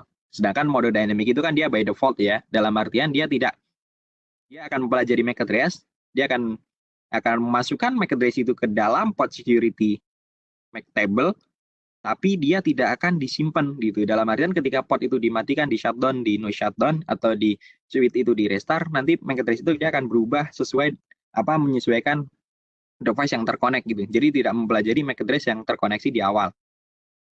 Gitu. Gitu sih Pak. Jadi kalau semisal ada yang extend hub ya kita bisa langsung define di port security-nya MAC address yang akan yang didaftarkan berapa. Dan ketika kita misal mau mendaftarkan 5 MAC address, nah langsung daftarkan 5 MAC address yang mau didaftarkan. Jangan sampai ada space kosong tersisa di situ. Kalau ada space kosong otomatis bisa dimanfaatkan oleh dynamic mode untuk mempelajari MAC address yang lewat. Gitu. Itu yang akan terjadi kalau kita misal tidak menggunakan tidak langsung mendaftarkan keseluruhan MAC address yang akan kita daftarkan ya. Oke. Oke. Terima kasih, berarti aman ya, udah kejawab ya pertanyaan-pertanyaan dari peserta ya. Oke, masih ada lagi pertanyaan? Tadi kita udah bahas masalah spanning tree ya. Oke. Ini ada usulan nih dari Pak Triono yang lumayan bagus juga sih. Betul. Oke, nanti kita coba usahakan untuk buat summarize-nya ya Pak. Tapi untuk video nanti kita lagi proses editing untuk kita upload juga. Nah, untuk summarize mungkin nanti kita coba discuss dulu dengan tim untuk membuat resume ya istilahnya ya Pak. Oke, siap. Nanti kita coba discuss untuk membuat resume materi dan juga lab setiap webinar. Oke. Siap. Aja sih dari saya. Saya silakan lagi ke Pak Moderator ya, Pak Danu. Silakan, Pak. Itu Pak Triano udah dijawab ya, yang nanya manage SCP sama for security ya? Sudah, Pak. Bisa digabungin ya? Yap, betul. Oke, jadi tetap harus nyari-nyari dulu ya, karena itu jatuhnya ke extend fitur dari STP itu sendiri ya. Iya. Jatuhnya udah masalah security. Tahu dulu ini orang yang extend pinter IT nggak nih? Kalau yang extend orang pinter pasti kan dia akan kalau beli hub ya ada kurang lah, mungkin bawa suite manageable yang 8 port kan ada. Kalau semisal apa kita udah tahu nih kalau semisal yang extend mau pakai suite nih berarti kita menanganinya pakai spanning tree, Podfast sama BWD Guard. Tapi kalau semisal yang mau extend ini pakai hub ya udah kita berarti ngakalinya di situ harus ada pod security nih gitu. Jadi kita udah kalau misalnya suite unmanaged nggak ada BPDU-nya ya, percuma ya. Iya betul. Kalau nggak ada BPDU kan percuma kita pasang spanning tree gitu kan. Nah, iya. Kalau kasus hub seperti itu ya kita bisa pasang menggunakan pod security. Jadi kita bisa combine gitu. Ya, bisa tabarin itu. Tapi ya ribet lagi itu Pak. Maksudnya kalau nggak mau ribet ya nanti bisa kontak kita lah Pak. Oh, boleh. Oke. Boleh. Best network consulting Pak ya. Ya, siap. Ya, bisa kirim email ke kita ya. Oke, terima kasih Mas Rifki untuk materinya, tambahannya. Sama-sama Pak. Best network ini. Ya, kita berada di Tangerang, Karawaci. Dan layanan kita adalah terdiri dari network planning and design, di mana di sini kita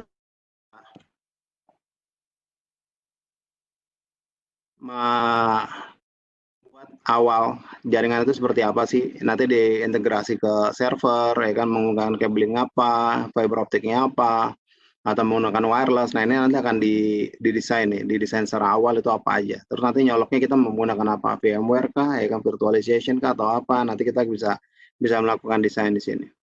Nah, nanti network implementation adalah ini udah ada datanya, apa yang mau dipasang, udah ada perangkatnya, apa yang mau dicolok, apa yang mau di setup, ya kan. Nah, nanti kita bisa melakukan hal seperti itu. Nah, network monitoring adalah nanti kita bisa memantau atau analisa jaringan secara terus-menerus 24 jam. Kira-kira itu nanti adanya apa aja di dalam itu. Ya. Nah, network maintenance adalah kita akan menjaga jaringan langsung on-site 24 jam di tempat tersebut, ya, untuk memantau operasional yang ada di sana. Karena biasanya perusahaan itu kan dia core bisnisnya bukan di jaringan. Jaringan itu hanya sebagai support.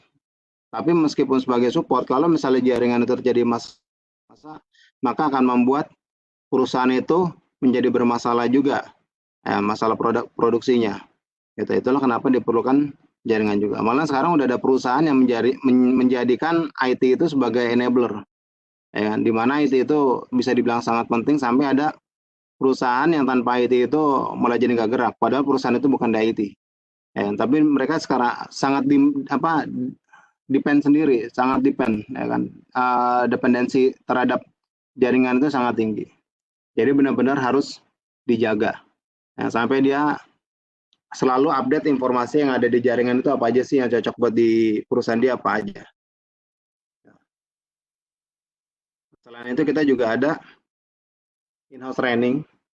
Nah, in-house trainingnya untuk menyamakan ilmu-ilmu yang ada di karyawan itu sendiri. Nah, jadi nggak ada gap nih. Jadi kalau misalnya ada gap, yang ada jadinya one man show.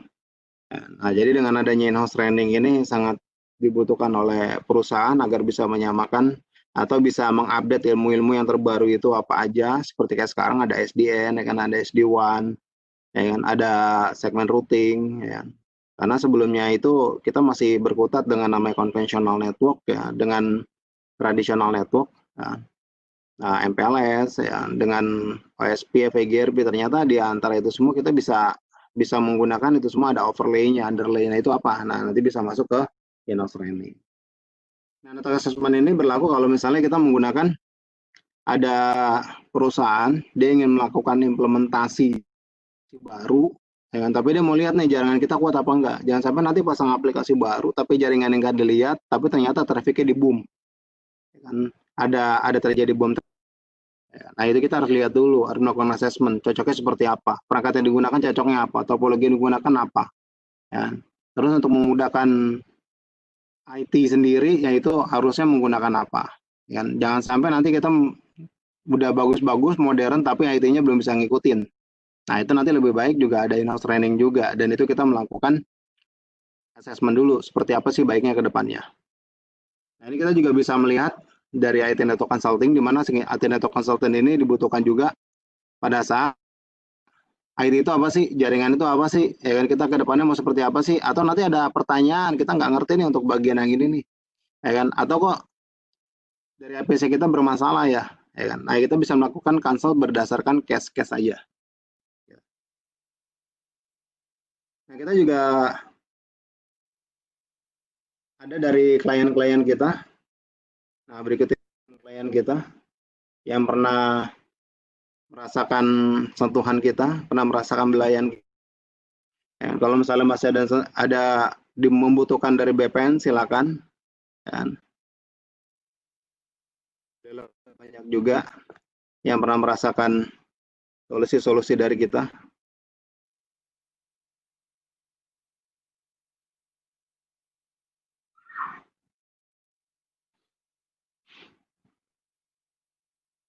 Oke, kita juga ada training di tempat kita, Karawaci, Tangerang. Untuk pertanyaannya, untuk yang membutuhkan training langsung offline, ya kan, bisa langsung ke info@bestbet.network, atau mau secara online seperti saat ini, silakan bisa layangkan email ke kita, membutuhkan materinya apa, nanti kita bisa melakukan secara online. Nah, ini produk-produk kita, di mana kita bisa lihat di bestbetnetwork.com/books. Nah, ini ada 2 buku free kita, ada Zoom Cloud Meeting, ada MPLS. Ini gratis, silakan bisa di-download. Dan bisa handbook juga, karena kita udah siapin covernya. Nah, cover back dibutuhkan kalau misalnya jadi hujan, tas kita jadi bisa aman, karena kita udah menutup tas kita dengan cover bag. Kaos kita sendiri, ya kan, desain dari kita, ini kita udah melakukan produksi. Ada warna biru, ada warna hitam. Never step ngoprek dan pantang pulang sebelum ping replay. Nah, bagi yang membutuhkan PC second, nah ini PC second tapi masih bermanfaat. Nah, ini bisa hubungi kita, stoknya masih banyak, ada 100 lebih. Nah, kalau membutuhkan silakan, nanti bisa lakukan email ke kita. Mungkin ada yang membutuhkan, kita bisa melayani sampai seluruh Indonesia. Nah, ini channel. Silakan kalau misalnya membutuhkan pembelajaran lebih lanjut, semua materi-materi kita akan kita taruh di YouTube, bisa masuk ke bit.ly/ytbpn, karena ini belum bisa menggunakan nama channel sendiri ya, karena kita umur channel YouTube-nya ini masih baru. Bisa masuk ke Facebook juga, ini tayangan ini live streaming terus ya di Facebook ya. Bisa cek di fanspage kita di bestpet.network.5, atau bisa masuk juga ke membutuhkan yang website kita, ada bestpet.network.com. Kalau ada pertanyaan silakan bisa info ke @bestpetnetwork.com. Ini yang terakhir, materi buat disampaikan oleh Saudara Rai. Jadi jam 6 kita standby, udah ada di situ setiap pagi. Tentang VLAN fundamental. Ya kan, disampaikan oleh anak didik kita, Rai Putra, di mana dia baru lulus tahun kemarin SMK lagi menjalani pendidikan di Bestpath Network. Oke, jangan lupa masuk ke grup Telegram kita, di mana informasi tentang webinar BPN ini akan kita layangkan langsung ke grup tersebut, termasuk ada slide, ya kan, ada channel, ya, ada linknya, ya nanti kita masukin ke situ. Oke, terima kasih dari saya seperti ini. Terima kasih. Mohon doanya buat BPN, semoga di era pandemi ini kita semua dilancarkan diangkat segala permasalahannya, dilancarkan segala urus. Dan kita semua diberikan kesehatan selalu oleh Allah Subhanahu wa taala. Dilancarkan segala rezekinya. Terima kasih. Aku akhiri sampai sini. Jika ada pertanyaan bisa ke email, langsung ke info@bestpath.com. Terima kasih. Wassalamualaikum warahmatullahi wabarakatuh.